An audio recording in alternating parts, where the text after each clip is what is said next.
जब भी खिलाफत उस्मानिया के ज़वाल की बात होती है तो यंग तुर्क मूवमेंट या मुस्तफा कमाल पाशा का नाम आता है। लेकिन ये बहुत बाद की बातें हैं। इससे पहले बहुत से ऐसे काम हुए जो कि सल्तनत उस्मानिया की तबाही का बायस बने। जैसा कि वो शेर है ना कि वक्त करता है परवरिश बरसों, हादसा एक दम नहीं होता। आज की वीडियो में हम उन तमाम हादसों पे बात करेंगे कि जिनकी परवरिश हुई और जिन्होंने बाद में आकर सबसे लंबी जिंदगी गुजारने वाली मुस्लिम एम्पायर को खत्म किया। तो आइए आज की वीडियो शुरू। अस्सलाम वालेकुम दोस्तों, तारीखदान अरसलान शाही आपकी खिदमत में हाजिर है। दोस्तों, सल्तनत उस्मानिया जब अपनी पीक पर थी तो 20 मिलियन स्क्वायर किलोमीटर पर उसकी हुकूमत कायम थी। 623 साल कायम रहने वाली इस अजीम सल्तनत के डिक्लाइन की बात करें तो 4 वजूहात सबसे नुमायां नजर आती हैं। टेक्नोलॉजी में पीछे रह जाना, डेब्ट यानी कि कर्जे, जानिसारी फौज और अंदरूनी खलफशात। सबसे पहले टेक्नोलॉजी में पीछे रह जाने पर बात करते हैं। उस्मानी सल्तनत एक एग्रेरियन सोसाइटी थी, यानी कि एक ज़रई मुईशत थी। इसके बरक्स वेस्टर्न यूरोप टेक्नोलॉजी का कारखाना था। सल्तनत उस्मानिया अपनी जिद्दत के लिए वेस्टर्न यूरोप पर डिपेंडेंट थी। वेस्टर्न यूरोप से मुराद बरतानिया, फ्रांस और ये ममालिक हैं। ईस्टर्न यूरोप में तुर्की, रोमानिया, बल्गारिया ये ममालिक आते हैं। यूरोप सल्तनत उस्मानिया से टेक्नोलॉजी में बहुत आगे था। यूरोप सल्तनत उस्मानिया से 25 साल पहले रेलवे पर मुंतकिल हो चुका था। हत्ता कि मिस्र में भी रेलवे लाइन तुर्की से पहले आई। इसके साथ साथ डेवलपमेंट के लिए भी उस्मानी यूरोप के मोहताज थे। गो के अपने आगाज में उस्मानियों ने बहुत ज्यादा तरक्की की, लेकिन प्रोडक्शन में आगे ना निकल सके, या यूं कह लें कि वक्त के साथ चेंज नहीं हुए। बगदाद रेलवे के लिए भी जर्मनी को कॉन्ट्रैक्ट दिया गया। हिजाज रेलवे के लिए भी यूरोपियन कंपनियों की मदद ली गई।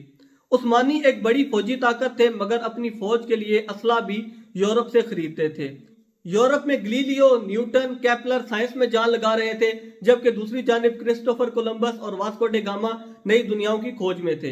इसके बरक्स 18वीं सदी के आखिर में जब सल्तनत उस्मानिया में इस्तंबुल के शहरियों ने इस्तंबुल पर एक हॉट एयर बैलून उड़ता हुआ देखा तो वो ये समझे कि ये जादू का कोई करिश्मा है।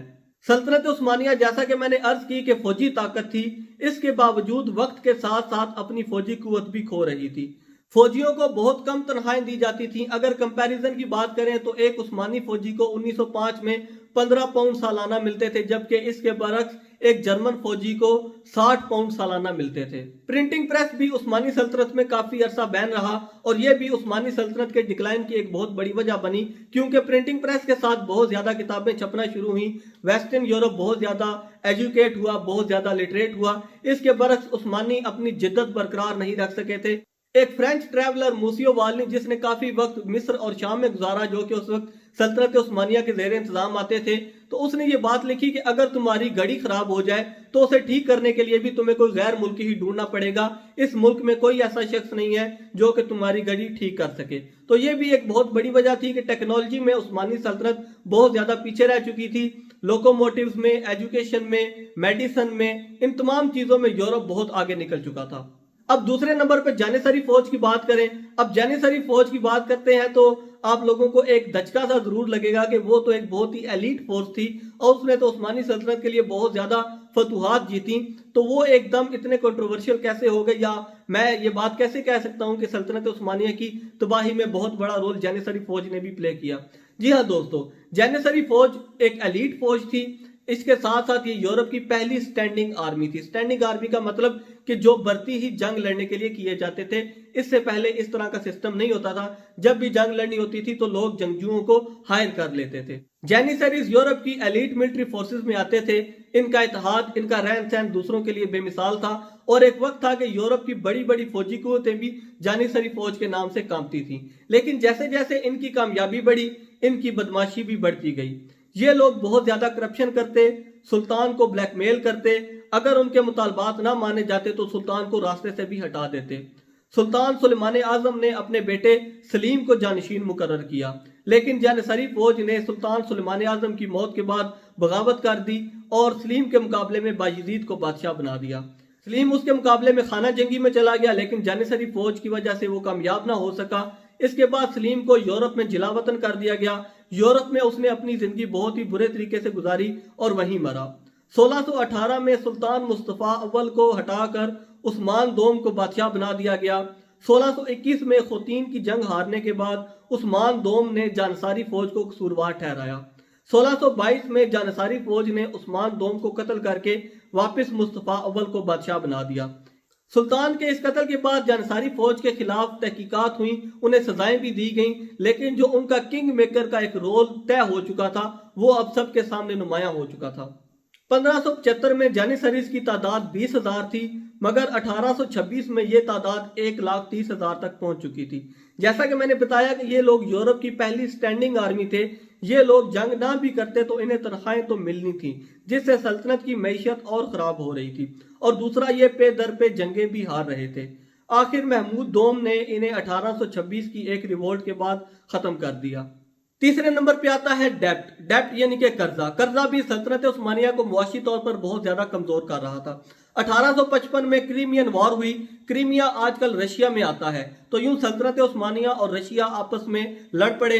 سلطنت عثمانیہ کو اس جنگ کے لیے بہت زیادہ سرمایہ چاہیے تھا، تو سلطنت عثمانیہ نے یورپ میں فرانس اور برطانیہ سے قرضہ مانگ لیا۔ یہ پہلا موقع تھا کہ سلطنت عثمانیہ نے کسی بھی کام کے لیے یورپ سے قرضہ لیا تھا، اور یہ قرضہ وقت کے ساتھ ساتھ بڑھتا گیا۔ اس کے بعد سلطنت عثمانیہ نے اور بھی بہت سے قرضے لیے۔ جیسا کہ میں نے بتایا کہ کریمین وار کے سلسلے میں سلطنت عثمانیہ نے یہ قرضہ لیا تھا، اور اس کے بعد بھی روسو ترکش وار میں بہت سے سالوں میں سلطنت عثمانیہ نے یورپ سے قرضہ لیا۔ لیکن قرضہ لینے کا ایک نقصان یہ ہوتا کہ اگر سلطنت عثمانیہ جنگ ہار جاتی تو دشمن کو ہرجانا بھی دیتی اور سود سمیت قرضہ بھی واپس کرنا پڑتا۔ جیسے مصر پر پہلے فرینچ اور پھر برٹش نے قبضہ کر لیا تھا۔ بلکن وارز ہارنے کے بعد برٹش سلطنت عثمانیہ کو مجبور کرتے کہ وہ عیسائی علاقوں سے دستبردار ہو جائے، اس کے بدلے میں مصر اور دیگر عرب علاقوں سے یورپین فوج نکل جائے گی۔ عثمانی اناج اگاتے اور اسے قرضہ اتارنے میں خرچ کر دیتے۔ عثمانیوں نے اتنا قرضہ لے لیا تھا کہ قرضے کی آخری قسط 1954 میں ترکی نے ادا کی، اور ترکی بھی بہت سے قرضے سے دستبردار ہو گیا، اس نے بھی آدھا قرضہ ادا کرنے کی حامی بھری۔ قرضے کے بعد اگر بات کریں تو بات آتی ہے اندرونی خلفشار کی۔ اندرونی خلفشار سے مراد پہلے تو سلطنت عثمانیہ میں بھائیوں کو بغاوت سے روکنے کے لیے جو بھی سلطان بنتا وہ باقی بھائیوں کو قتل کر دیتا، لیکن اس کے باوجود بغاوتیں نہیں رک رہی تھیں۔ عثمانی شہزادے آپس میں لڑتے رہتے، پھر قتل کرنے کی کبھی روایت ختم ہوئی اور دوسری روایت شروع ہوئی کہ بھائیوں کو قفس میں قید کر دیا جاتا۔ لیکن اس کا نقصان یہ ہوا کہ جو بھی شہزادے قید میں رہتے ان کی ذہنی نشوونما نہ ہو سکتی، تو وہ جب بادشاہ بنتے تو وہ ذہنی طور پر بالکل ناکارہ ہو چکے ہوتے، وہ بالکل بھی بادشاہت کرنے کے قابل نہیں ہوتے تھے۔ اس کے ساتھ ساتھ سلطنت عثمانیہ کو بہت سے دوسرے آفیسرز پر ڈیپینڈنٹ ہونا پڑا۔ بہت سے علاقوں میں غیروں کو گورنر بنایا گیا، اور انہی نے بعد میں سلطنت عثمانیہ کو اندرونی طور پر بہت زیادہ کمزور کر دیا۔ 1908 کے ینگ ترک ریولوشن کے بعد بہت سے Balkan countries, Bulgaria, Romania, Montenegro, Serbia, ان تمام ملکوں نے سلطنت عثمانیہ سے آزادی حاصل کر لی۔ پھر اس کے بعد عرب ریوولٹ بھی ہو گیا۔ عرب ریوولٹ میں سعودی عربیہ، ٹرانس جارڈن کے علاقے، سیریا، عراق، یہ تمام علاقے سلطنت عثمانیہ کے ہاتھ سے نکل گئے، اور عرب ریوولٹ میں عربوں نے خود سلطنت عثمانیہ کے خلاف بغاوت کی انگریزوں کے ساتھ مل کر۔ تو اندرونی خلفشار بہت بڑا ایک وائٹل رول اس نے پلے کیا۔ سلطنت عثمانیہ کی تباہی کا ذمہ دار صرف اور صرف ینگ ترک موومنٹ ہی نہیں، بلکہ یہ تمام فیکٹرز ہیں، تمام فیکٹرز جو کہ تھوڑی دیر پہلے میں نے آپ کی خدمت میں پیش کیے۔ ٹیکنالوجی میں پیچھے رہ جانا، جانصاری فوج، ڈیپٹ اور اندرونی خلفشار، یہ بہت بڑے ٹاپک ہیں۔ ان چاروں پر میں الگ الگ ویڈیوز بناؤں گا، انشاءاللہ جلدی ویڈیوز بنا کر آپ کی خدمت میں پیش کروں گا۔